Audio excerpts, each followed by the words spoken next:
राम नारायण राम प्रत्येक मानव तांकर कर्म पाई स्वयं दायी हुअंती। मानव मनरे बहुत चिंता आसे। सही चिंता गुड़ी को आपणक स्वयं चिंतन द्वारा विचार करंतु। एहा द्वारा आपण पूर्वरु जानी पारिबे जे आपण कण भूल काम करिबा को जाउछंती। तापरे आपणक विवेक आपणकु बारण करिबे एहा भूल काम रुकी जाओ, ठिया हेओ, करि न।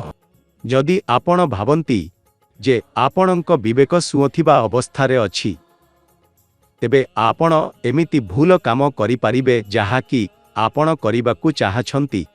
सेथिरे विवेक आपणकु बारण करि पारिबो नाही। जदि आपण विवेकर कथा सुनु नाहंती, तेबे आपण मन भितरे दुर्बल होई जांती। आपणक शरीर दुर्बल होई जाए, मन दुर्बल होई जाए, मस्तिष्क दुर्बल होई जाए। एहा परे मध्य जदि विवेकर कथा आपण सुनु नाहंती, तेबे आपण एही शरीर को त्याग करि दियंती। प्रत्येक मानव जन्मरु निजे प्रकृति को अनुसरण करिबा उचित। धरित्री थिले ही जीवन अछि। लोके चाष करंती, घर बनांती, तेणु प्रत्येक लोक चिंता करिबा उचित समस्या केउठु आसुछि। माता पिता जेपरि दुख भोग करंती, सेही दुख तांकर शिशुमानंक पाई मध्य छाड़ी दियंती। एहा परे सेमानंक मन ओ मस्तिष्करे भय भरी दियंती। एहा करनी, सेठाकु जाओनी। एही भय द्वारा से जहा करिबाकु चाहेथिबा हेउथिबे मध्य देखि डरी जांती, आगकु बढ़ी पारंती नाही। सेमाने एक कारागारे बंध होई जांती। जदि शिशु प्रकृति सहित जुड़ी जिबे, से सबु किछिर ज्ञान पाई जिबे। काहा पाखरे जाई पचारिबार आवश्यकता हेबो नाही। आकाशर मूल्य मानव कण बुझी पारिबे। प्रकृति विषय रे कोनोसी पढ़ाशुना नाही। जदि अछि मध्य लोक मनरु पढ़ंती नाही।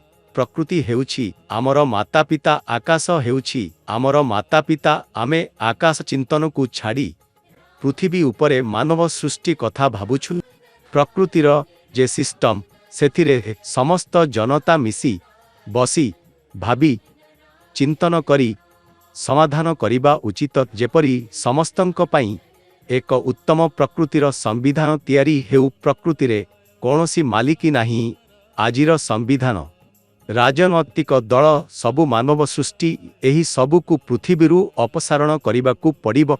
मु आजि भी समस्तंकु सह नेई चालिछि, मिसी काम करी खाउछि। मु केबे काहारु टंका नियनी। मोर एक दल अछि।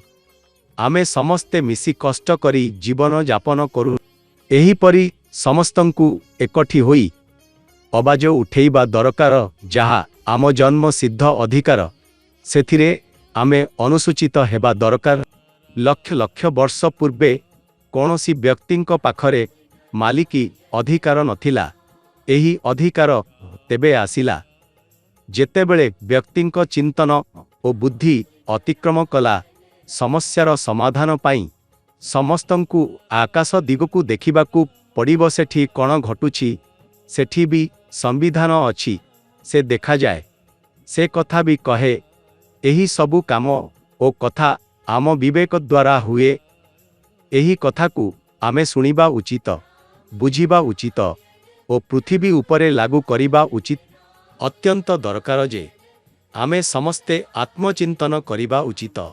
आपणक अंतर्मन को सुनिबा उचित, विवेकर कथा मानिबा उचित। जीवन रे जेकोनोसी काम करंतु, विवेक सदा ठीक दिग देखाए। तेणु विवेकर कथा को सदा शुणंतु, अंतर्मन को शुणंतु।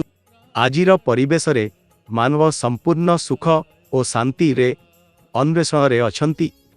एहा पाई सेमाने एठु सेठु भ्रमण करुछंती, किंतु सेमाने भूली जाउछंती जे एही सुख ओ शांति तांको मन मध्यरे अछि।